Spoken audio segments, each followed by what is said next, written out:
शासन ने 16 में दुनिया भर का सर्वे करा के रिपोर्ट प्रकाशित किया 17 में, और उसके बाद भी लोगों को ये समझ में नहीं आ रहा शराब कितनी बुरी चीज़ है। और हम लोगों ने यहाँ पर किया है, बापू की इच्छा थी और उसको लेकर के एक बार हुआ तो फिर हो गया। कर्पूरी ठाकुर जी ने किया था, उसके बाद मान लीजिए कि बाद में फिर हट गया। तो फिर जो हम लोगों ने ये तय किया, देखिए सर्वसम्मति से हुआ। आजकल मुझे बड़ा दुख होता है कि लोग तरह तरह का बयान देते हैं। अरे बयान खाली क्यों देते हैं, आप क्यों नहीं पकड़ते हैं? कहीं पर भी कुछ हो रहा है उसके बारे में जानकारी दीजिए, सब लोगों को अवेयरनेस करना चाहिए। जिस समय ये पूरा का पूरा लागू हुआ, जरा बताइए,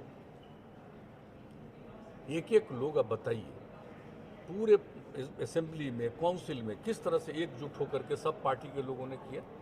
अरे भाई, अगर इसके बाद भी कोई गड़बड़ी करता है तो उस पर नज़र तो सबको रखना चाहिए ना, नज़र तो सबको रखना चाहिए, देखना चाहिए। अगर आपको कहीं लगता है कि कोई गड़बड़ कर रहा है तो उसकी सूचना दीजिए, और अगर सूचना मिलने के बाद भी उस पर एक्शन अगर नहीं होता तो क्यों नहीं होगा? तो अखबार में कुछ लोग बयान दे देता है कि हमने लिख दिया है मुख्यमंत्री को। अरे क्या लिख दिया, क्या बनाए हुए था आपको? इतना सब कुछ के बाद भी कुछ नहीं ज्ञान की अगर प्राप्ति हुई तो ये अपनी ना समझ होनी चाहिए ना भाई। अरे इसमें सहयोग करना चाहिए, सब लोग एकजुट होकर के खड़ा होकर के अब संकल्प भी लिए थे, तो भूलना नहीं चाहिए इस चीज़ को, और कभी नहीं भूलना चाहिए। जो पावर में उस समय थे और जो पावर में नहीं थे, हमारी तो दोस्ती फिर हो गई और फिर हम लोग बाद में एनडीए हो गए। लेकिन बीच में भी जिस समय किया गया भाई, तो क्या आप जरा बताइए, तो जो लोग साथ थे उन लोगों को नहीं ध्यान रखना है क्या?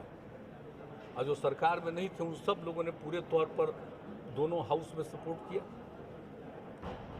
सर्वसम्मति से एक चीज प्रस्ताव पारित हुआ है। तो अब जो है हम लोग जो है साथ में, वो तो पूरा मुस्तैदी से लगे हुए हैं। आज जो पहले थे वो काहे खाली स्टेटमेंट देने में लगे हैं भाई? सब लोगों को मिल करके ना करना चाहिए।